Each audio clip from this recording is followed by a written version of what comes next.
देखो फ्रेंड्स माने गछ को बर गछ केमती ठाकुर गछ सजा है एपटे सब देखो टेंट बंधा है ठाकुर आसवे ये बंधा चली आस आस मामा जीवा घर को हाँ पापा आसिले आस चप हाँ ठाकुर आसे चलो धीरे आस झुंटिबा पत्थर हाँ आती बेले नुह ठाकुमा बसी एठी चलो सप पकई से शोबे ठाकुमा मु जानी काली कौन हम से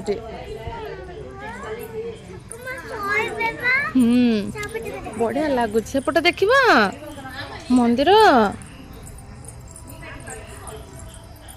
एपटे शिव मंदिर मु पूजा करने आस देखी थे है आस जीवा आस आस बेटा पूजा आस आस जाओनी साड़े साप बाहर राति आस पलेस घर को जी आस आस पापा आस बेंगू कटर कटर हो चलो वर्षा ना गला 2 दिन ठाकुर अंदर वर्षा नहता कि एत सज। हाय फ्रेंड्स गुड मॉर्निंग जय जगन्नाथ आज गोटे नुआ ब्लॉग को स्वागत करुच्ची मु रोजी केमिति अछिन सांग माने आशा करुच्ची समस्ते भलरे थिबे आपणक भल पाइबर आमे माने बहुत भलरे अछु फ्रेंड्स मु आज आपणक बहुत गोटे बढ़िया माने वीडियो देखैबी जोटा कि फ्रेंड्स माने कथार नहीं आमे माने जेते बाहर रहिले भी जेते सहर रे रहिले भी गाँ सब बळे गाँ को समस्ते मिस करती आउ फ्रेंड्स मु तो ये एते किसी डिफरेंट फील करि पारुनी काहेकि ना आमे जो जगार रोचु गाँ परिका ही सहर हेले भी माने गाँ परिका एठी सबू आउ जितेबाला मन पकड़े जितेबाला आम गाँ पूजा आसे वर्षर थरे नेसंतिनी गाँ पूजा जब वर्षर थरे आसे तो केते भल लगे पूरा गाँटा पूरा चलचंचल हो उठे आउ माने अलग प्रकार गोटे माहौल हो जाए तो सेमिति आम गाँव रे भी माने ठाकुर पाखरे पूजा ग्राम देवती पाखरे पूजा आउ किंतु मु ये गाँ को आसला परे एबे आमे माने एठी 4 वर्ष हो गलानी ये एरिया रे 4 वर्ष हो गलानी भाईकर ट्रांसफर हैला परे आमे माने हां 4 वर्ष हैला परे एठी किंतु कोरोना परेठो से पूजा केबे भी गाँ ग्राम देवती को पूजा केबे भी हेन थिला माने 4 वर्ष परे 4 वर्ष परे ए वर्ष पूजा हबो आ केमिति पूजा हो जे आपण माने देखिबे तांको पूजा आम पूजा काटर हमर ठाकुरन पाख पूजा हुए किंतु माने कर्नाटक रे ठाकुरन को पूजा माने से माने ठाकुर पूरा गाँ ही माने कौन कहबे भक्त जाए भगवान पाख को माने दुख जणैबा पई किंतु भगवान निजे माने घर प्रति घर को घर बुली के आसीबे ओके फ्रेंड्स चलतु आम देखा केमती कौन माने कर्नाटक बेंगलोर केमती कौन पूजा होची चलतु देखा ऑलरेडी पूजा तो काली राति रे माने सजासजी चलता एबे स्टार्ट हो गलानी मॉर्निंग रु मो वीडियो करछि मो जल्दी उठी गाधुआ पाधुआ कर देछि चलतु एबे माने आसुचंती सब सेपटे साउंड होची तामटे फामटे बजा चलतु जिबा ओहो माडोळ लागनी चल चल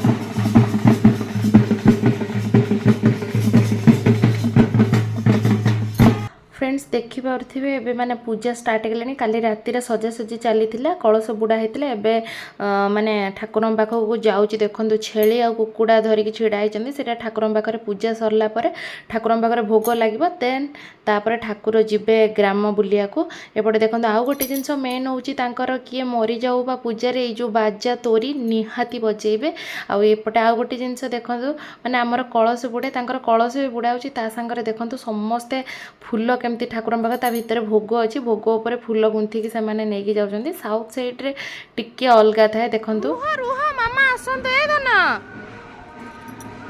निदर सोई की उठी के दी जण केमती दौड़ी के आछन्ती ए गंधिया चश्मा लगा आखि करे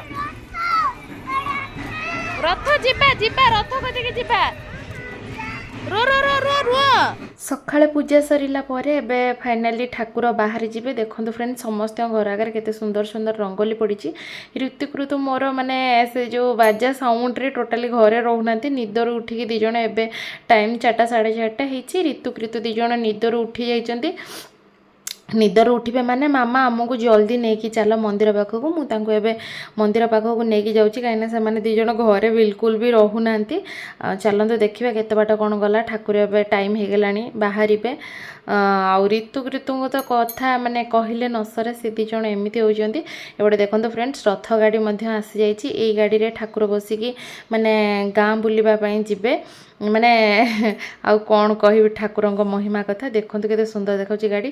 ଆଉ ଏପଟେ ଦେଖିପାରୁଥିବା ଠାକୁର ମଧ୍ୟ କେତେ ସୁନ୍ଦର ଦେଖାଉଛନ୍ତି। ତାଙ୍କର ସବୁ ଦେଖନ୍ତୁ କିଛି ବି ଲଗାନି, ସବୁ ପୁରା ଫୁଲରେ ପିଓର ଫୁଲ। ଠାକୁରଙ୍କର କେମିତି ହାତ 10ଟା ହାତ ହେଇଛି ସବୁ ରୂପାରେ ଦେଖନ୍ତୁ। ଆଉ ଠାକୁରଙ୍କୁ କେମିତି ସୁନ୍ଦର ଭାବେ ପୁରା ଚୁଡ଼ି ବି ଲଗେଇଛନ୍ତି ଠାକୁର ଫୁଲରେ ଦେଖନ୍ତୁ, ପୁରା ଅଦ୍ଭୁତ ମା। ଆଉ ଇଏ ହେଉଛନ୍ତି ମୁନେଶ୍ୱର ଠାକୁର, ତାଙ୍କୁ ବି ଦେଖନ୍ତୁ କେତେ ସୁନ୍ଦର ସଜେଇ ଦେଇଛନ୍ତି।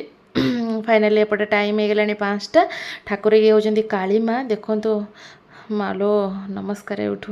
ମାନେ ଦେଖନ୍ତୁ କେତେ ସୁନ୍ଦର ଦେଖାଉଛନ୍ତି, ହାତରେ ଖଣ୍ଡା ଧରିଛନ୍ତି। ଠାକୁର ଯେମିତି ଦେଖନ୍ତୁ ଆପଣ ଫଟୋ ଦେଖୁଛନ୍ତି ସେମିତି ଠାକୁରଙ୍କୁ କେତେ ସୁନ୍ଦର ଭାବେ ତାଙ୍କୁ ସଜେଇ ଦେଇଛନ୍ତି। ଆଉ ଏଇ ଗାଡ଼ିରେ ଠାକୁର ଯିବେ, ଗ୍ରାମ ବୁଲିବେ। ଗାଁରେ 4ଟା ମାନେ ଗାଁରେ 3 ପଟରେ 3ଟା ବାଟ। ପ୍ରଥମ ମୁଣ୍ଡରେ ଅଛନ୍ତି ବଜରଙ୍ଗବାଲି, ଆଉ ଗୋଟେ ମୁଣ୍ଡରେ ଅଛନ୍ତି ଗଣେଶ, ଆଉ ଏପଟେ ଲାଷ୍ଟ ମୁଁ ଯେଉଁ ପଟେ ରହୁଛି ସେପଟ ପଟରେ ଅଛନ୍ତି କାଳୀ ଆଉ ମୁନେଶ୍ୱର। ଏପଟେ ଦେଖନ୍ତୁ ମୁନେଶ୍ୱର ସ୍ୱାମୀ ଯାଉଛନ୍ତି। ବର୍ଷକୁ ପ୍ରତିବର୍ଷ ଇଏ ହୁଏ, ଯେହେତୁ କରୋନା ପାଇଁ ଷ୍ଟପ୍ କରିଦେଇଥିଲେ ତ ଏଟା 4 ବର୍ଷର ମାନେ ଏ ପୂଜାଟା ହେଉଛି। ଇଏ ହେଉଛନ୍ତି ବଜରଙ୍ଗବାଲି ଦେଖନ୍ତୁ। ଆକ୍ଚୁଆଲି ବଜରଙ୍ଗବାଲିଙ୍କର ଗାଡ଼ିଟା ଖରାପ ହେଇଯାଇଛି, ସେ ସାଇଡ଼୍ରେ ଥୁଆ ହେଇଛି।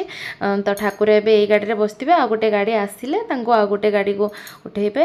ଆଉ ଗଣେଶ ସେପଟରୁ ଆସୁଛନ୍ତି, ଅଲଗା ଗୋଟେ ଗାଡ଼ିରୁ ଗଣେଶ ସେ ମୁଣ୍ଡରୁ ଆସୁଛନ୍ତି, ଏ ଠାକୁରଙ୍କୁ ଆଗେ ନେଇ ଆସିଥିଲେ। ଏପଟେ ଦେଖନ୍ତୁ ଏଇ ଗାଡ଼ିଟି ମାନେ ବଜରଙ୍ଗବାଲି ଏଇ ଗାଡ଼ିରେ ଯାଇଥାନ୍ତେ, ଏଇ ଗାଡ଼ିଟା ଖରାପ ହେଇଯାଇଛି ତ ସେଥିପାଇଁ ଅଲଗା ଗାଡ଼ି। ଓ ଏପଟେ ଦେଖନ୍ତୁ ଫ୍ରେଣ୍ଡସ୍ ସନ୍ଧ୍ୟା ହେଇଗଲା, ଫାଇନାଲି ଦେଖୁ ଦେଖୁ ସନ୍ଧ୍ୟା ହେଇଗଲା। ଆଉ ଠାକୁର ବି ପୁରା ରେଡ଼ି ହେଇଛନ୍ତି। ଆଉ ଗୋଟେ ଗାଡ଼ି ମଧ୍ୟ ପଳେଇ ଆସିଛି, ସବୁ ଠାକୁର ଆସିଯାଇଛନ୍ତି। ପଛୁ ପଛ ଗାଡ଼ି ଥୁଆ ହେଇଛି, ଦେଖନ୍ତୁ କେତେ ସୁନ୍ଦର ଦେଖାଉଛି। ମାନେ ଭକ୍ତ ଯାଏ ତା ନିଜ ଦୁଃଖ ଠାକୁରଙ୍କ ପାଖକୁ କହିବା ପାଇଁ, କିନ୍ତୁ ମାନେ ଯେମିତି ଆମର ରଥଯାତ୍ରା ହୁଏ ଠାକୁର ଆସନ୍ତି ଆମ ଦୁଃଖ ବୁଝିବା ପାଇଁ, ସେମିତି ଏବେଟା ଦେଖନ୍ତୁ ସାଉଥ୍ ସାଇଡ଼୍ରେ ଗୋଟେ ଜିନିଷ ମେନ୍ ମାନେ ପାଣି କଖାରୁରେ ସିନ୍ଦୁର ଆଉ କର୍ପୂର ଦେଇକି ଆଳତି କରିସାରିଲା ପରେ ଫଟେଇବେ, ଦେନ୍ ତାପରେ ଠାକୁର ମାନେ ଗାଁ ବୁଲିବାକୁ ଯିବେ। ଓକେ, ଠାକୁର ଏବେ ଆସନ୍ତୁ, ମୁଁ ଯାଉଛି ଘରକୁ, କାହିଁକିନା ମୋତେ ବି ପୂଜା ଥାଳି ନେଇକି ଠାକୁରଙ୍କ ପାଖକୁ ଆସିବାର ଅଛି। ପ୍ରଥମେ ଆମ ଘର ପାଖରୁ ହିଁ ଷ୍ଟାର୍ଟ ହେବ। ଏବେ ମୁଁ ଘରକୁ ଆସିଗଲି, ଦେଖନ୍ତୁ ଠାକୁରଙ୍କ ପାଇଁ ନଡ଼ିଆ କଦଳୀ ଧୂପ ଦୀପ ନେଲିନି, ପବନ ହେଉଛି ଲିଭିଯିବ। ସିନ୍ଦୁର ହଳଦୀ ଆଉ ଠାକୁରଙ୍କ ପାଇଁ ଫୁଲହାର। ତ ଠାକୁର ଆସିବେ, ତାଙ୍କୁ ପୂଜା ଦେବାକୁ ପଡ଼ିବ। ଏପଟେ ଦେଖିପାରୁଥିବେ ଫ୍ରେଣ୍ଡସ୍ ଆମ ଘର ପାଖକୁ ଅଲରେଡ଼ି ଠାକୁର ପଳେଇ ଆସିଲେଣି। ମୁଁ ଭୋଗ ନେଇକି ଠାକୁରଙ୍କ ପାଖରେ ଲଗେଇକି ଆସି ସାରିଲିଣି। ଆଉ ଏପଟେ ଦେଖନ୍ତୁ ଏଠି ଆଉ ଗୋଟେ ମାନେ ପ୍ରଥା ଅଛି, ଯେବେ ବି ଠାକୁର ଗ୍ରାମ ମାନେ ପରିଦର୍ଶନ କରନ୍ତି ସେତେବେଳେ ସେମାନେ ଠାକୁରଙ୍କ ରୂପ ହିଁ ଡ୍ୟାନ୍ସ କରନ୍ତି। ଦେଖିପାରୁଥିବେ ଫ୍ରେଣ୍ଡସ୍ ମାନେ ଆଗରେ ପୁରା ବୀରଭଦ୍ର ସ୍ୱାମୀ, ମାନେ ଶିବଙ୍କର ଯେଉଁ ଅଲଗା ରୂପ ଅଛି, ବୀରଭଦ୍ର ସ୍ୱାମୀ ରୂପ ହେଇକି 4 ଜଣ କେମିତି ନାଚୁଛନ୍ତି ଠାକୁରଙ୍କ ଆଗରେ। ତ ସେମାନେ ନାଚ ସରିଲା ପରେ ସେମାନେ ନାଚି ନାଚି ଯିବେ, ଦେନ୍ ତାଙ୍କ ପଛରେ ଠାକୁର ଯାଉଛନ୍ତି। ଏପଟେ ଦେଖନ୍ତୁ ପ୍ରଥମେ ଯାଉଛନ୍ତି ଗଣେଶ, ବିଘ୍ନ ବିନାଶକ ଗଣେଶ ଯାଉଛନ୍ତି। ସେକେଣ୍ଡ ଠାକୁର ଅଛନ୍ତି ଆମର କାଳୀ ମା, ଦେଖନ୍ତୁ କେତେ ସୁନ୍ଦର ଦେଖାଉଛି। ଏଇ ରଥ ଗାଡ଼ିରେ ହିଁ ଠାକୁର ବସି ଗାଁ ବୁଲିବେ। ମାନେ ଗାଁ ବୁଲିକି ଆସିଲା ବେଳକୁ ହୁଏତ ରାତି 2ଟା ଖଣ୍ଡ ହେଇଯାଇଥିବ। ଆମ ଘର ପାଖରୁ ପ୍ରଥମେ ଏବେ ଠାକୁର ଯାଉଛନ୍ତି। ଆଉ ଏପଟେ ଦେଖନ୍ତୁ ବଜରଙ୍ଗବାଲି, ଇଏ ହେଉଛନ୍ତି ବଜରଙ୍ଗବାଲି ଠାକୁର। ପ୍ରତ୍ୟେକ ଠାକୁରଙ୍କ ଗାଡ଼ିରେ ଜଣେ ଜଣେ ବ୍ରାହ୍ମଣ ଅଛନ୍ତି, ଯିଏ ଯେଉଁ ଠାକୁରଙ୍କୁ ଭୋଗ ଦେଇପାରିବ ଆପଣଙ୍କ ଇଚ୍ଛା ଅନୁସାରେ।